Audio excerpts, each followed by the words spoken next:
Pernahkah Anda melihat video aneh di media sosial yang menggabungkan hewan dan benda mati? Atau manusia dengan bentuk-bentuk yang absurd? Dan kemudian konten seperti tung sahur. Dan ada balerina, cappuccina, dan mungkin terlihat lucu konten-konten ini dan menghibur. Tetapi siapa sangka ini termasuk konten anomali yang kini sedang viral. Masalahnya, konten seperti ini bukan hanya mudah diakses oleh orang dewasa, tetapi juga oleh anak-anak, bahkan tanpa difilter. Dan para ahli memperingatkan bahwa konsumsi konten anomali secara berlebihan bisa mempengaruhi perkembangan kognitif, perkembangan emosi, dan cara anak untuk memahami realitas. Lalu, mengapa anak-anak justru tertarik pada konten seperti ini? Dan bagaimana cara kita sebagai orang tua untuk menghadapinya? Kita akan membahasnya hanya di Love Your Child.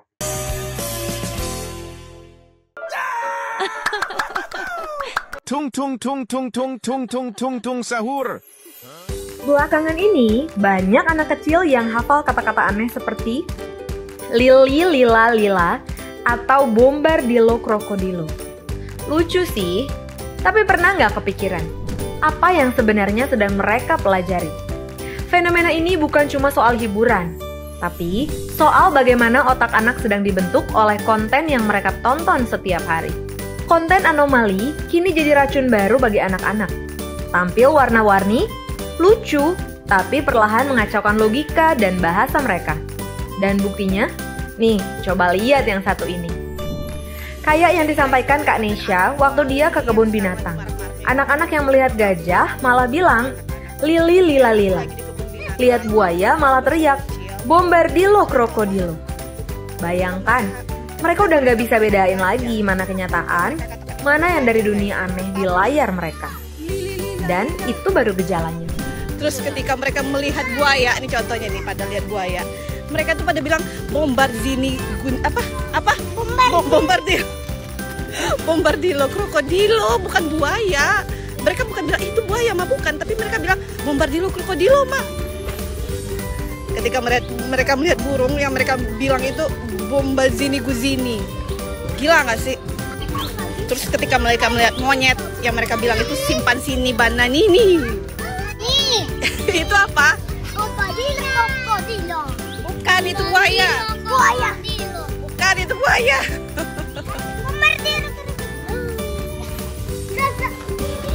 Jadi mulai sekarang guys, stop konten-konten anomali buat anak-anak kalian.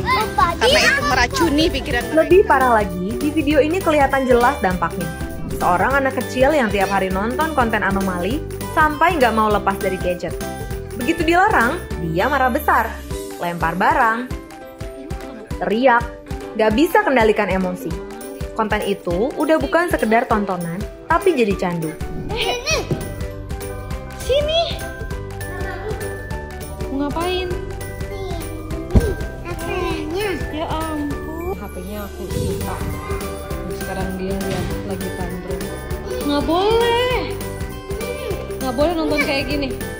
Orang tua perlu sadar, anak-anak nggak punya filter seperti orang dewasa. Yang mereka lihat, itu yang mereka tiru.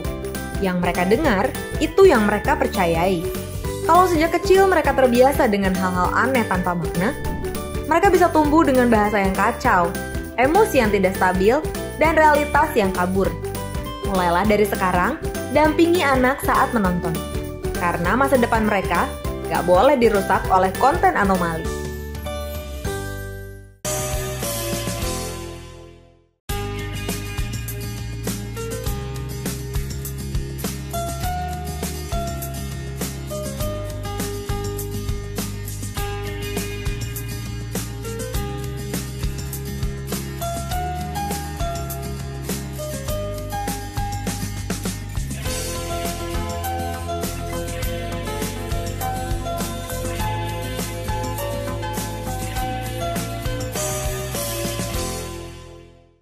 Halo ayah dan bunda pemirsa Hope Channel Indonesia dimanapun Anda berada. Dan kembali lagi dalam program Love Your Child, satu program yang mengajak kita untuk mendidik, mengasihi anak, menjadikan generasi yang lebih baik. Dan di episode kali ini kita akan membahas dampak konten anomali terhadap perkembangan anak. Dan saat ini kita akan membahasnya bersama dengan narasumber kita, seorang psikolog yaitu Ibu Silvani Dianita Sitorus, MPSI Psikolog. Dan Bu Silvani, kali ini kita akan membahas satu topik yang sangat penting ya, tentang konten anomali ataupun film-film anomali. Apa sih sebenarnya maksudnya dari anomali film atau konten anomali itu? Iya, dari sisi namanya aja udah anomali ya. Anomali. Anomali itu apa ya, terkait dengan suatu kondisi yang dimana tidak seperti biasanya, kan gitu ya. Atau bisa juga mengalami penyimpangan dari sesuatu yang pada umumnya dikenali gitu ya. Ditambah dengan konten. Jadi kan artinya itu yang disajikan itu bertolak belakang dari yang kita pahami, yang diterima oleh kemampuan berpikir setiap orang. Jadi tidak lazim begitu ya. Tidak lazim, betul. Gitu. Dan konten-konten ini yang dimunculkan melalui film. Jadi seperti contoh-contohnya seperti tadi ya saya sudah katakan tadi di awal itu tentang Tuntung dia.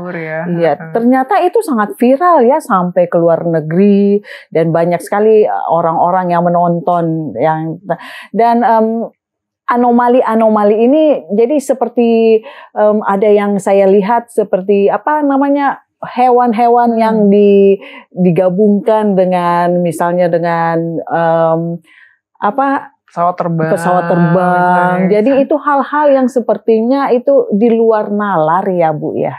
Iya, jadi memang sekarang ini dengan adanya kemajuan teknologi, media sosial, belum lagi juga segala sesuatu yang munculnya kecerdasan buatan, sehingga setiap hal-hal yang sebenarnya kita lihat lazimnya seperti itu, kemudian dibuat sedemikian rupa karena kreativitas setiap orang kan sangat luar biasa nih.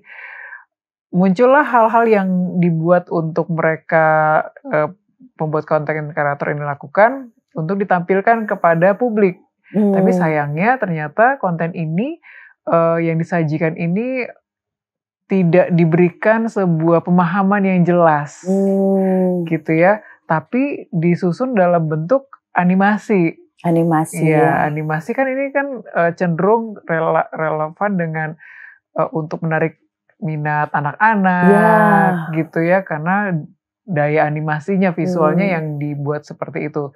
Hanya saja penampilan ini yang agak yang terjadi tadi tuh penyimpangan, karena sekarang yang dipahami adalah kayak hewan tuh, hewan misalnya buaya kok bisa terbang, kan dipelajari atau dikasih tahu oleh lingkungannya adalah buaya itu ada di tempatnya di air tawar misalnya ya, atau di sungai misalnya, atau misalnya dia di darat gitu ya, kok dia bisa terbang. Nah ini yang dijadikan narasi film yang membuat anak-anak jadi kebingungan. Iya, mereka gitu. jadi bingung ya. Dan sepertinya ya kalau seandainya membawa pikiran anak-anak itu kepada hal-hal yang tidak nyata seperti itu ya Bu ya. Iya, sebenarnya sih nggak masalah ya, karena kan animasi itu kan memang dibuat untuk bisa memberikan daya tarik gitu ya, untuk menjelaskan sesuatu kepada anak-anak yang lebih mudah gitu. Karena ya menjadi sebuah hiburan mereka juga, karena kan mereka mungkin penerimaan kognitifnya kan masih terbentuk, masih terbangun. Nah, cuma yang menjadi permasalahan di beberapa orang kan juga melihat yang tidak bisa diterima oleh setiap pemahaman orang itu gitu ya, bentuk karakternya kan yang dipermasalahkan, belum lagi nanti narasi yang dibangun akan mau seperti apa gitu. Nah ini hal-hal seperti ini perlu diklarifikasikan kepada anak-anak supaya mereka tahu nih imajinasi yang mereka bangun itu dengan ke dunia nyata mereka bisa bedakan. Kok kentungan bisa lari-lari gitu misalnya. Kalau nggak dijelasin kan ya mereka akan melihat bahwa emang seperti itu kejadiannya gitu. Takutnya mereka nggak bisa tahu nih, nggak bisa menentukan mana yang nyata, mana yang ini hanya fiksi aja gitu. Tetapi kemudian apa yang bisa membuat ya sehingga konten ini malah anak-anak suka, senang menontonnya? Ya karena kan audio yang ditampilkan itu kan menampilkan warna-warna yang mencolok ya. Ada gradasi warna, audio yang ditampilkan juga tidak biasa kan, misalnya terus mungkin ada bunyi-bunyi yang diulang-ulang, misalnya tung tung tung tung. Jadi kan anak tuh juga dengernya seperti itu kan. Kemudian ada pergantian gambar setiap adegan itu kan cepet gitu. Nah, setiap orang itu kan punya zat hormon untuk senang itu kan ada dopamin gitu ya. Jadi hormon itu yang dinaikkan. Nah, kenapa akhirnya menjadi menarik? Karena yaitu penampilan-penampilan itu merangsang anak untuk bisa tertarik kayak kita makan permen. Permen itu kan nggak bergizi ya, tapi kan menarik untuk dimakan ya. Sama nih tayangan-tayangan yang sebenarnya nggak bermanfaat, menarik karena ditampilkan. Gitu. Jadi sepertinya hal-hal yang tidak masuk akal, hal-hal yang harusnya di out of context itu menjadi bisa gitu ya. Dan ini mungkin untuk penalaran, apalagi anak-anak kecil mungkin mereka belum sampai ke situ, akhirnya mereka bisa menerima mentah-mentah ya. Jadi seperti ini, sepertinya bisa. Apa seperti itu ya Bu ya? Iya, karena memang kan mungkin pemahaman setiap orang bahwa animasi itu tujuannya untuk membuat anak-anak senang gitu, atau memang iya betul, tapi kita harus tahu nih konteks isinya harus hati-hati juga loh. Ya betul ya, Bu. Gak setiap tayangan animasi itu cocok untuk usia mereka. Bahkan tontonan animasi untuk dewasa kan juga ada, untuk yang remaja juga ada. Anak-anak ya harus ya tetap menampilkan gambaran yang lucu, tapi ya itu ada edukasinya, kayak mungkin film Upin Ipin gitu ya dari Malaysia. Terus saat ini juga ada beberapa film-film yang kalau zaman saya atau ibu juga ada film Doraemon gitu ya, karakter kucing tapi robot kucing tapi dia bisa berinteraksi manusia. Tapi kan di situ dijelasin ya ini apa tujuannya, ngapain gitu kan ya. Edukasi ini juga harus ada pendampingan. Ya gitu, betul. Supaya tahu nih, kok kucing bisa jadi robot gitu ya. Ya semacam itu juga harus ada penerangan yang perlu dipahami bagi anak-anak gitu. Kita akan lebih lanjut lagi ya tentang konten anomali ini karena sepertinya sangat menarik dan harus kita aware ya kepada anak-anak kita. Dan pemirsa, kita akan kembali lagi setelah yang satu ini. Tetap bersama kami di Love Your Child.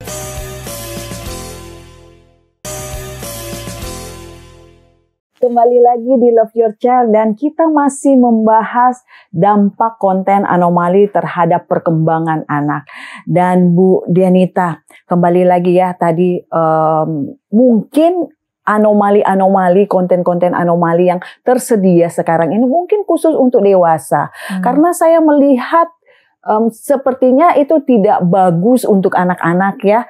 Karena di situ ada yang saya lihat misalnya berdarah-darah, atau orangnya anomalinya itu mengejar pakai pisau. Dan apakah konten-konten seperti ini kan memang tidak baik untuk anak-anak ya. Dan bagaimana untuk dampak psikologis terhadap anak-anak yang melihat konten-konten seperti ini? Iya, dampaknya itu kan sebenarnya nggak selamanya juga buruk dan nggak selamanya juga baik semua gitu. Pada dasarnya akan mempengaruhi pada yang pertama kemampuan berpikir. Ya, kemampuan berpikir anak itu kalau penyajian tayangan itu secara terus-menerus, tidak ada batasannya, atau pun ada batasannya tapi anak tidak tahu apa yang sedang ditontonnya karena ketertarikan saja. Ini akan memberikan seperti daya ketagihan anak terhadap kontennya.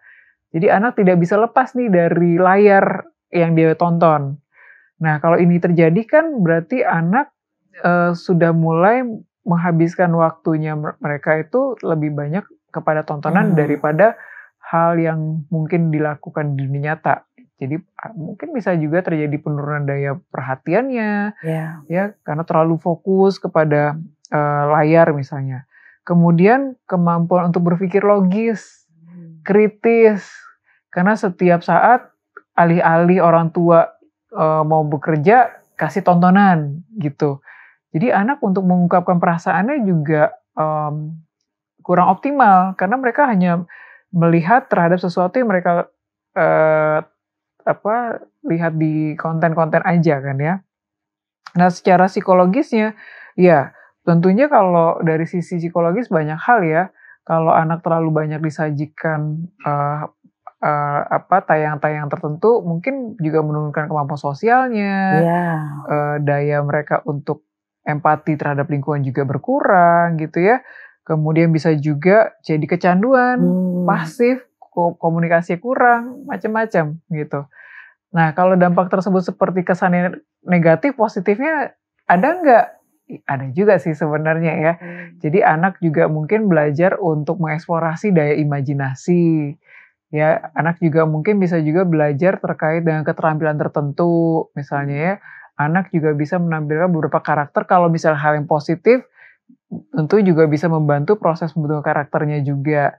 Asalkan ada pendampingan dan pengawasan. Harus ada pendampingan ya. Gitu. Dan ini terkait dengan konten anomali ini ya. Untuk anak di usia, mungkin kalau anak yang sudah agak lebih besar, mereka yang sudah agak lebih mengerti, mereka sudah bisa membedakan mungkin ya, oh ini nyata, ini enggak gitu.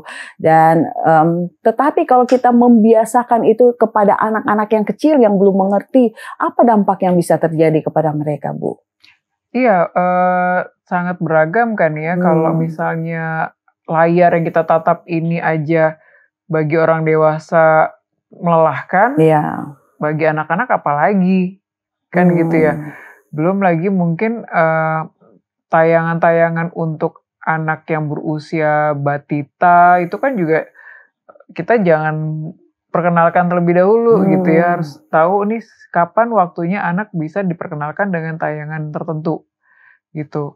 Dengan dasar usianya juga, misalnya ya untuk memperkenalkan transportasi misalnya, mungkin kita juga bisa kasih tahu nih ada animasi yang transportasi, misalnya kan mobil ambulans, mobil-mobilan gitu ya, fungsinya untuk apa. Nah itu bisa memberikan dampak yang baik tuh kepada anak gitu ya. Jadi hal-hal tersebut yang bisa kita sajikan adalah sortir tayangannya sih. Supaya peruntukan dari animasi yang ditampilkan itu juga dilihat di dunia nyata. Kalau dicampur-campur itu kan agak membingungkan kan ya. Logisnya di mana gitu ya, isinya juga mungkin bertentangan.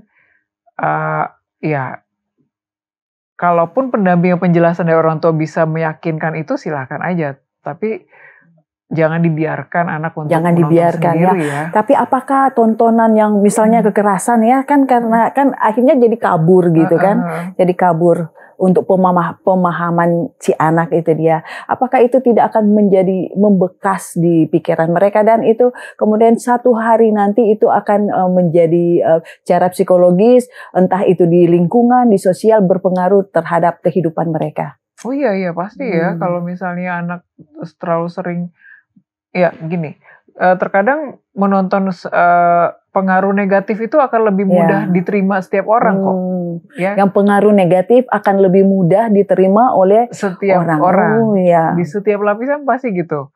Ya, kenapa bisa begitu? Karena memang kecenderungan kita berpikir itu kan daya tarik yang negatif itu lebih mudah diingat ya daripada hal yang positif sebenarnya. Nah, menariknya otak kita seperti itu. Tapi makanya kita perlu belajar mengendalikan ini gitu supaya hal yang negatif ini tidak menjadi candu bagi anak-anak gitu ya. Apalagi kalau tadi adegannya banyak kekerasan gitu ya. Hal-hal yang nggak sepatutnya dilihat oleh anak. Ya kalau misalnya anak terpapar itu terus, ya otomatis ya, karena yang direkam kan pikirannya itu doang, yang dilihat gitu ya. Mereka nggak tahu bahwa itu adegan itu adalah hal yang nggak baik. Ya. Nah, berpengaruh lah kepada perilaku mereka pada saat remaja, dewasa, karena rekaman itu terbawa. Karena ya setiap pada saat kita dari kandungan kan kita udah dikasih rekaman pikiran ya. Jadi apa yang si ibu lagi nonton kebawa ke alam bawah sadarnya, anaknya juga ikutan juga nih. Belum lahir udah terekam duluan. Nah, kemudian anak-anak dan sebagainya. Jadi hati-hatilah apa yang kita berikan rekaman pikiran itu kepada anak kita. Wah, sangat menarik ini ya.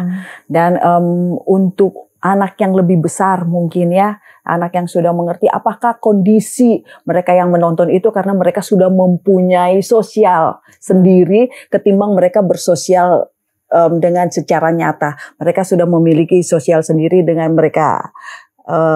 Misalnya mereka hiburan untuk mereka diri mereka itu kan hiburan ya untuk mereka ya. Iya ya, memang apalagi kalau mungkin usianya udah 7 tahun, 8 tahun dan seterusnya, ya tentunya mereka udah bisa mulai tahu nih aku sukanya nontonnya yang karakter ini gitu. Karena mungkin minat saya adalah misalnya minatnya untuk sport, jadi mereka cari yang sport misalnya gitu. Ya memang pasti akan tentunya berdampak juga terhadap ketertarikan mereka ya. Wah, sangat menarik ini ya diskusi kita tentang film. Dan pemirsa, kita akan lanjutkan pembahasan kita. Jangan kemana-mana, tetap bersama kami di Love Your Child.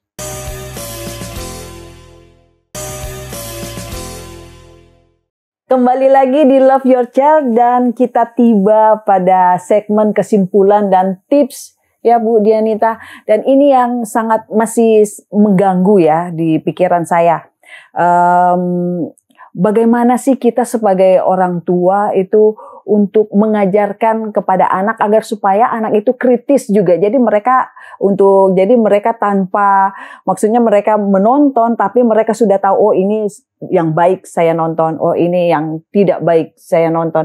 Jadi anak itu sudah mempunyai kritis sendiri untuk film-film ataupun konten-konten yang akan mereka tonton. Mungkin bisa memberikan tips kepada orang tua ataupun kesimpulan yang dari apa yang sudah kita bicarakan. Ya, tentunya hal-hal ini perlu dibangunnya tidak secara instan, tapi dilakukan secara bertahap. Mungkin saya bisa kasih tipsnya yang mudah diingat, namanya diskusi. Diskusi ya. Diskusi itu singkatan. D-nya adalah dampingi dan awasi. Dampingi dan awasi. Ya. Kita patut mendampingi anak dalam setiap hal yang mereka lakukan, gitu ya. Tonton bersama, terus memberikan juga gawai-gawai itu juga perlu kita tahu juga nih apa yang dilakukan kan. Setelah didampingi kita intervensi dengan aturan yang jelas. Intervensi, aturannya harus jelas ya, batasan-batasannya untuk anaknya. Jadi orang tua juga harus konsisten nih, kapan waktu mengaksesnya dan sebagainya ya. Kemudian S adalah sediakan alternatif yang menarik. Jadi nggak melulu harus mereka nonton di gawai aja, di HP atau di TV. Kasih aktivitas yang menarik, pilihan yang menarik gitu ya. Dan yang berikutnya adalah K ya. K itu adalah kontrol konten yang mereka sedang konsumsi, gitu ya. Jadi ada software parental control gitu ya. Ada juga mungkin restricted mode gitu ya. Atau kalau kita menggunakan media sosial ada yang buat kids gitu ya. Jadi itu bisa jadi sarana sortir sendiri.